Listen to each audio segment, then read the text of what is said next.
In this video, we'll examine a possible killer gone crazy in interrogation scenario. The world of criminal interrogations is dangerous and unpredictable, so strap in and come along. It wasn't long before my pigs were devouring him. When asked about the body discovered on her farm, Susan Monica had an inhumane response. Originally named Stephen Buchanan, Monica was born in California in 1948. As a result of her time in the US Navy during the Vietnam War, she received a medical discharge and began a new life as a woman. Monica only hires temporary help for her farm. One of them was Robert Haney.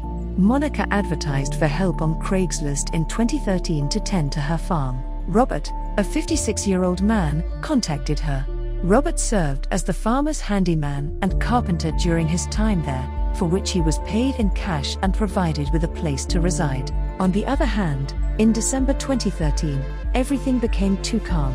After working for Susan for around 6 months, Robert disappeared without a trace, never visiting or getting in touch with his loved ones. Concerned, Robert's offspring began looking for him. Naturally, their first stop was at Susan's farm, but Robert wasn't there, and Susan explained that he had quit like 4 months before and fled. However, when they discovered their father's trailer on the farm, they knew something was wrong.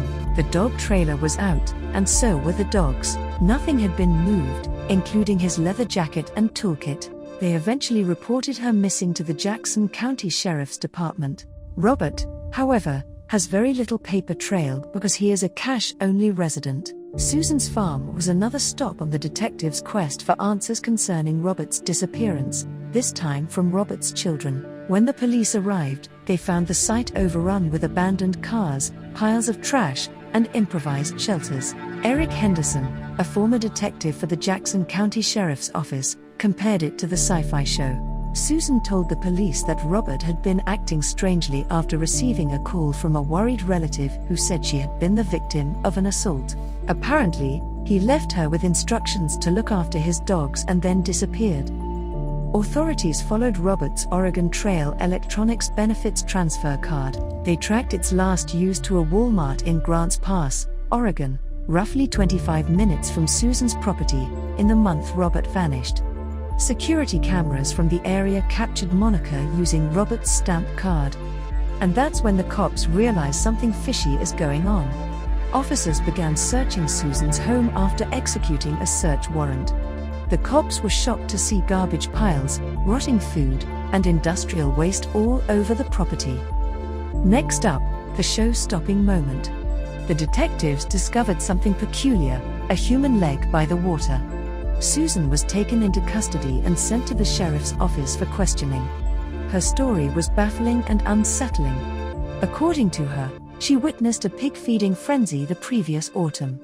She went to see what was wrong and discovered Robert lying on the floor, his internal organs scattered about.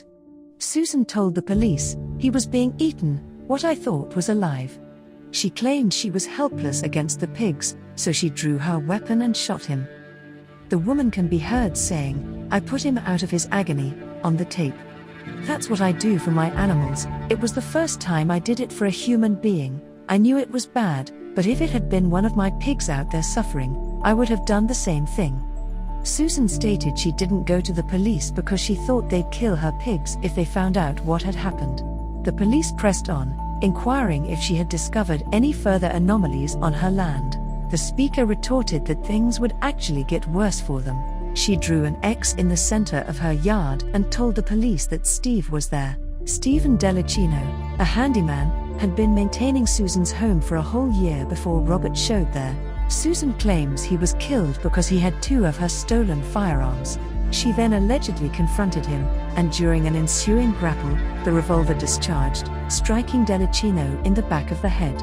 Delacino survived the initial attack, but Susan killed him in the barn after he followed her there. She buried what was left of Delacino's body after feeding it to the pigs. The investigator concluded his questioning by asking Susan if any other bodies were on her property. Her cold answer sent shivers down my spine. She claimed that disclosing information on the other 17 would imprison her for the rest of her life.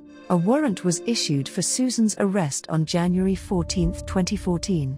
She was subsequently charged with 2 charges of murder, 1 crime of first-degree corpse abuse, and 1 act of identity theft. In 2015, a judge found her guilty on all counts, and she was given a total of 50 years in jail, 2 25-year terms served consecutively, with no release possible.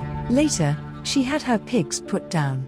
When it comes to Susan's strangeness, do you share my opinion or mine? Do tell in the feedback area below.